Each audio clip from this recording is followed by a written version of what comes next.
Welcome in, everyone, to Ravens in 5. We are back once again with another mock draft. This time I'm joined by Sam Njoku. You'll know him on Twitter, Ravens Talk Pod. Has been doing a ton of Ravens content over the years. I think this is the first time we've done anything on any kind of interview, anything like that. But we've interacted over the years on Twitter. How's everything going? Not bad. Yeah, you're right. This is the first time we kind of talk to each other in this kind of setting. So a pleasure as always. Love your work, obviously that you've done over the years. So big fan. Yeah, you guys know me very well. If you've been following me on Twitter, you can catch me over there or on Instagram, TikTok. We have a show, Ravens Talk Podcast. Obviously, we have once a week. You can find it on YouTube, and you also find me, Kevin Ostrecker, who a lot of Ravens fans will know very well, as well as Kadri Smile, former Super Bowl champion for the Ravens. So you guys probably know him as well. We do the Locked On Ravens Squad show twice a week on Mondays and Wednesdays at 7:30 p.m. Eastern. All right, it is draft season, so let's get straight into it. And as I said, we're going to do a three-round mock draft, and then at each point, you can just give me your thoughts. We'll go with who your pick is, and we can just talk through the various options that are available. Uh, so we go here.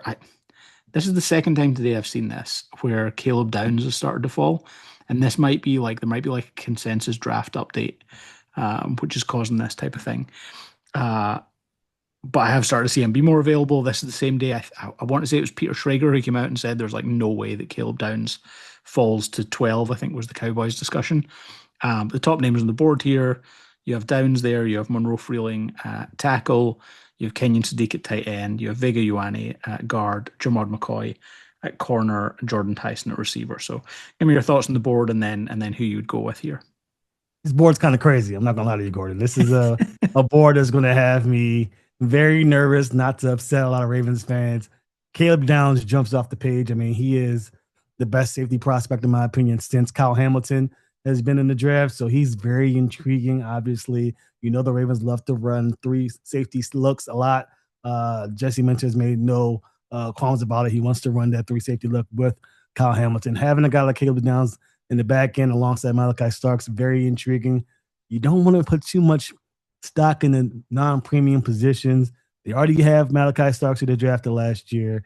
They already got, Kyle Hamilton, as you mentioned, and they just brought in that new safety from New England who a lot of people love. So I'm not sure if they want to take this guy, but man, it'd be crazy if the Ravens were to be in this situation. I think they trade back in this situation, honestly. If a guy like Caleb Downs is ever there, I know a lot of teams would be fighting to go up and grab it. So that will probably be the scenario here. But let's just go with the board and see where the Ravens would go. Kenyon Sadiq's another guy who I like a lot. Vega Ioane has been linked to the Ravens.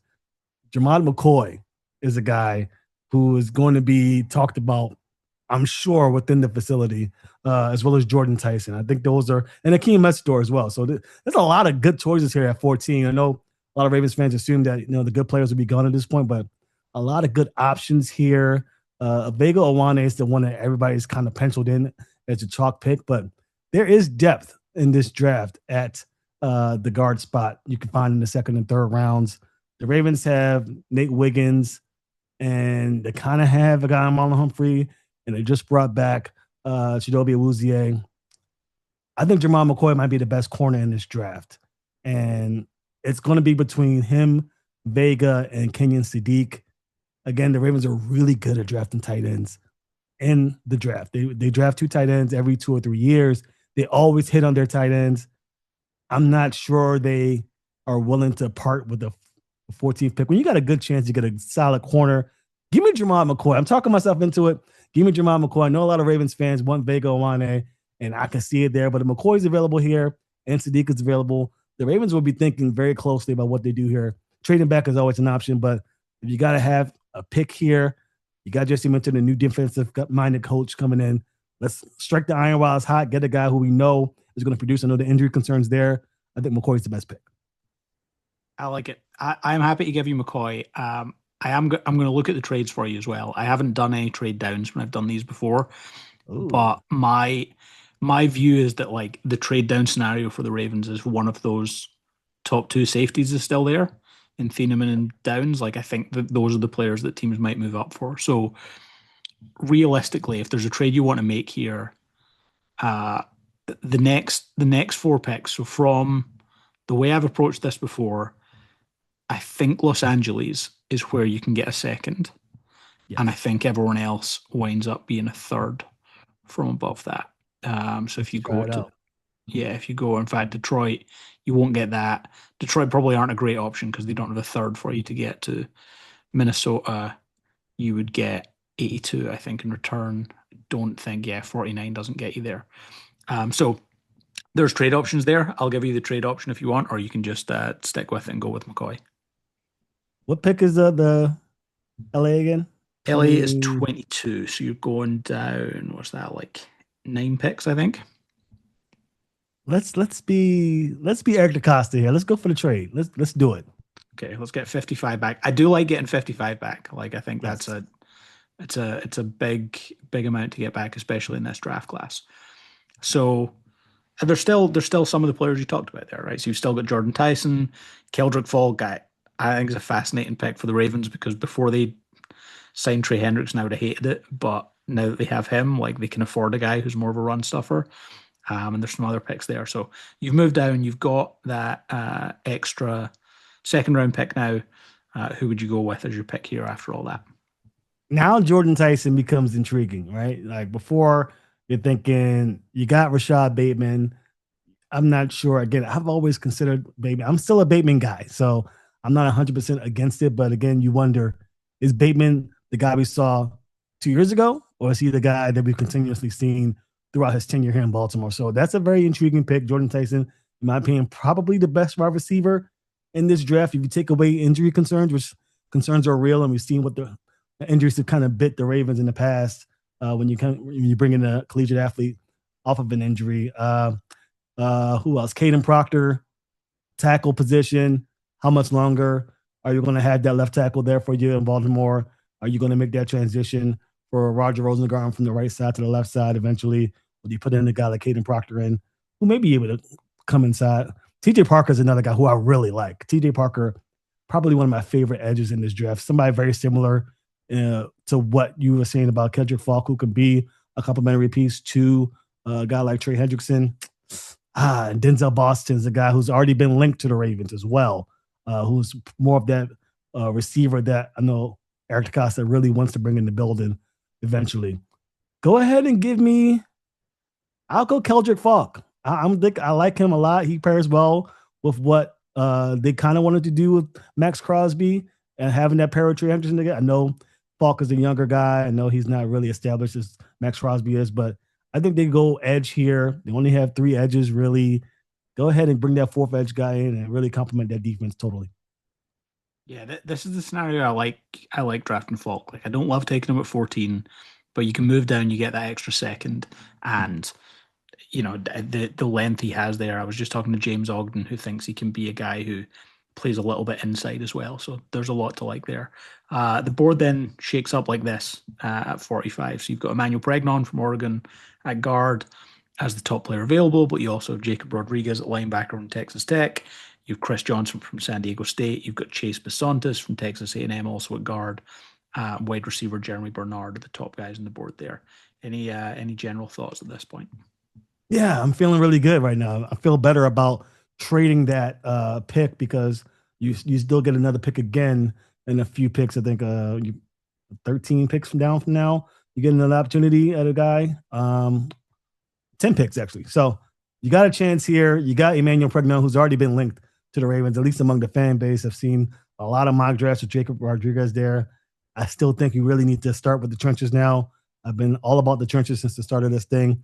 Eli Stowers is looking really good from Vanderbilt, a guy who really solved the problems that were alleviated or that came across with Isaiah Likely's departure as well. Some good choices here. Let's see here. I like Chris Johnson as well. He's a really good corner option from San Diego State. Smaller guy, but somebody I think maybe top 5 corner in this draft. At least that's how I have my board right now. Let's go Emmanuel Pregnon. We didn't get the Oregon tight end, but we do get the Oregon guard. Give me the guard, Emmanuel, and finally have an answer, at least to the depth of this offensive line. I love it. I do like Pregnon. And this is another one. I've now seen this twice today whereby he has been available in the second round. And I think this is, I initially didn't think he would last until the second round when the Ravens pick, but because he's a little bit older, I think we are starting to see that he might be available when the Ravens come on the clock. And I think he's a really good player, fits the zone scheme. He's a really good pass blocker. So a draft whereby they're able to get him with the 45th overall pick, I think looks good. So we get to 55. This is the board that is available. Just a reminder, we've taken Keldrick Falk. We moved down from 14 to 22, picked up pick 55, which is this pick here, and then added Emmanuel Pregnon in the second round. So this is the board you have here with this extra pick. Where are you thinking on going here? This is tough. I was hoping Eli Stowers would be available, but he was snatched up, and now I'm having to kind of second guess my decision making a little bit. But there are some guys here who I really like. Skylar Bell from UConn is a wide receiver that I really like. Very much complements what Zay Flowers does as well. Not sure if you wanted to have two receivers of that stature in there. You also have Dunker from Iowa. Get some more trench help there. You also have Chris Brazel, the wide receiver from Tennessee. If you're looking for some wide receiver help, you might go that direction. This is tough. This is tough. I always thought that well, the good thing is you do get an extra pick in round 2 here. So round 3, you can kind of figure out the center position, which was what I was targeting. But there's still a lot of good value here. I'm gonna go. I like Kalante Scott too. I like what he did. I'm not sure if he's the pick that I would go with here. Obviously, Jadarian Price. I'm not going that direction. What can you tell me what Chris Brazel's height is? Not Chris Brazel. I'm sorry, Kalante Scott. Oh, uh, Yeah, let me get a good look at his measurables because I can't six remember if foot. he was. Yeah, I can't remember if he was. Yeah, he's not the guy who I'm looking for. Um, well, maybe. You know what, Keontae Scott, the U. I like it. We need some corner help here. You know what? No, let me not talk myself out of it. Give me Chris Brazel. I think the Ravens will love another wide receiver. I like it. I know the Ravens fans will like it as well. Let's go for it. He does strike me as like the type of receiver they like, right? Like he's Yeah. tall, but also has the speed as well. Like strikes me as the kind Mm-hmm. of guy they will like.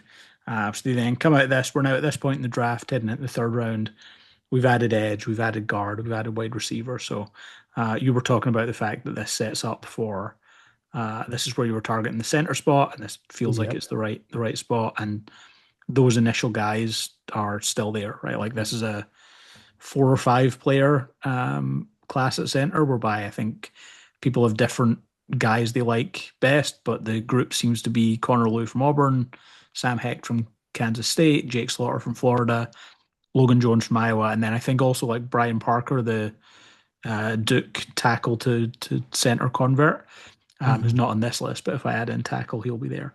So you do have your center options here at this point. Yeah, I'm going center here. Now the question is, who do you take at center? I am kind of growing fond of Jake Slaughter, the center from Florida. I don't want to undersize center. I know that's what Tyler Linderbaum was, and he made up for his size of athleticism, but he really did struggle against those bigger defensive linemen. And I kind of want to alleviate that concern, especially with I'm not just going to say inconsistency from the guard play, but you don't really have a true top tier Pro Bowl guard, at least as of yet. Of course, Emory Jones could be that guy. We know what we got with John Simpson, and of course, we just drafted someone. So I'm gonna go Jake Slaughter. I'm gonna stick to my board. I know this actual board doesn't have him as the best center on the board, but I'm really digging what Jake Slaughter has to offer for this franchise. I'm gonna go Jake Slaughter.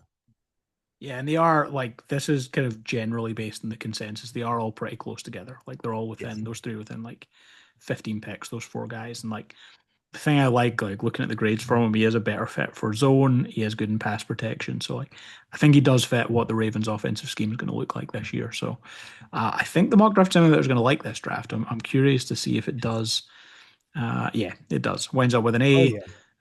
And that's without like it doesn't view edge as a huge need early on, but you get Keldrick Falk, you get Emmanuel Pregnon, you get Chris Brazel, and you get Jake Slaughter. So I think the trade down really works there, and it is something that the closer we get to the draft, I think this happens every year when I get into the draft. Like I start to find the guys on day two that I really want, and to get them, you have to get the extra pick, or if you want to get more of them. So I like how this draft turned out. Yes, I love it. I think that trading down is a possibility. Again, I don't think that the top safety and probably a lot of people's top three player is going to fall to 14. But if it does, it sets up a beautiful opportunity for the Ravens to stack up those picks, get more players in the top 100, and let Eric DeCosta do what he does best. I love it. Thanks very much for joining, Sam. Everyone, you can follow Sam on social media at Ravens Talk Pod. You'll find him there with all his thoughts, but then also links and videos from clips from his shows. Thanks for joining, Sam. Thanks, everyone, for listening and watching along. And we'll be back again with some more in the future.